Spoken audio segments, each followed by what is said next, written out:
இருந்துச்சு. ராமையாவோட பழைய ஓட்டு வீடு இப்ப ரொம்ப கலகலப்பா இருந்துச்சு. அதுக்கு காரணம் அவருடைய பொண்ணு லதாவும் மாப்பிள்ளை சூர்யாவும் பட்டணத்துல இருந்து வராங்க. ராமையா வீட்டுக்குள்ள கைத்துக்கட்டுல உட்காந்துக்கிட்டு விசிறியால காத்த விசிறிக்கிட்டு இருக்கும்போது பொண்ணு மாப்பிள்ளையும் உள்ள வந்தாங்க.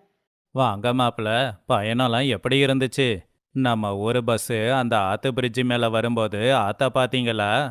ஆத்து தண்ணி சூரிய வெளிச்சத்துல சிகப்பா தெரிஞ்சிருக்குமே. என்ன பயணமோ என்னமோ, அந்த பஸ்ஸுல கூட்டம் அதிகம். இங்க பார்த்தா ஒரே சேரு. எங்க பட்டணத்துல கார் ஓடுற சத்தம் கேட்கும். இங்க வெறும் மாட்டு வண்டியோட சத்தம் மட்டும்தான் கேக்குது. ஆனா இந்த மண்ணுலயும் சேத்துலயும் மனுஷங்க எப்படி வாழறாங்களோ, எங்க பார்த்தாலும் சேருதான். அப்ப சாவித்திரி அம்மா உள்ள இருந்து வந்து, வாங்க மாப்பிள்ள வாங்க. லதா, மாப்பிள்ளைக்கு உடம்பு தொடச்சிக்க டவல் எடுத்துக்கொடு. வாங்க, நான் உங்களுக்காக சுட சுட இஞ்சி டீ போட்டு வச்சிருக்கேன். அந்த இஞ்சி டீயை குடிச்சிங்கன்னா உங்களுக்கு இந்த குளிரெல்லாம் போயிடும். இஞ்சி டீ